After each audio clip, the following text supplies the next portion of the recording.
Blazing Saddles is directed by Mel Brooks, who also wrote and starred in this film. It stars the likes of Cleavon Little, Gene Wilder, Slim Pickens, David Huddleston, Claude, Ennis, Jr., Mel Brooks, Harvey Korman, and Madeline Kahn. And in order to ruin a western town and steal their land, a corrupt politician appoints a black sheriff who promptly becomes his most formidable adversary. Now, Blazing Saddles is one of those films where it would not stand today. There's a couple scenes in this film that I'm not going to spoil that I was like, wow. I found it funny because a lot of comedies nowadays are very like, they're not quite as aggressive with their comedy, and Blazing Saddles is. I also wanted to add another Gene Wilder into my collection because the only Gene Wilder film I've ever seen was Willy Wonka and the Chocolate Factory, which again, a phenomenal film. If you have not seen Willy Wonka, I'm pretty sure everyone has seen Willy Wonka and the Chocolate Factory. It's by far my favorite Gene Wilder film. Now that I've seen Blazing Saddles, I can say that Willy Wonka and the Chocolate Factory is my favorite Gene Wilder film of all time. But Blazing Saddles is one of my favorite comedies of all time.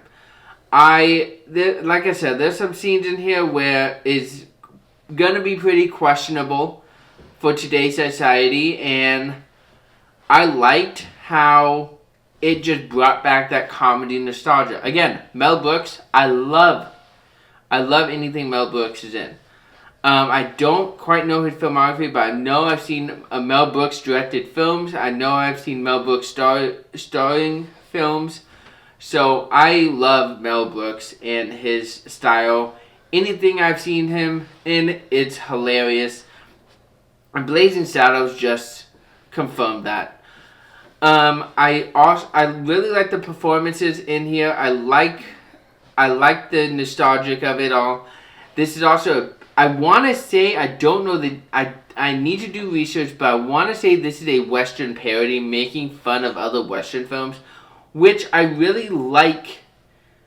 I really like parodies. Now, there's some parodies I don't like Scary Movie. I think Scary Movie is one of the dumbest creations ever. I'm probably going to get hate on this, but I hate Scary Movie. But with Blazing Saddles, like I said, this film is making fun of Westerns. It's making fun of a lot of other topics that I'm not going to mention on this channel. You're going to have to watch it and find out. You will know what I'm talking about when you see the scenes, especially towards the end. So with all that, I'm going to give Blazing Saddles an A+. Now, I will give Willy Wonka and the Chocolate Factory an A+ too, but like I said, Gene Wilder can do no wrong. I need to watch another Gene Wilder film, and I need to collect all of his films because I want to see a bad one eventually, but with me watching Willy Wonka and the Chocolate Factory and Blazing Saddles, I don't think I can ever see a Gene Wilder or Mel Brooks movie that is bad. But yeah, please like, subscribe, and comment. My next review is going to be Batman Begins and Superman, so stay tuned for those. But stay awesome.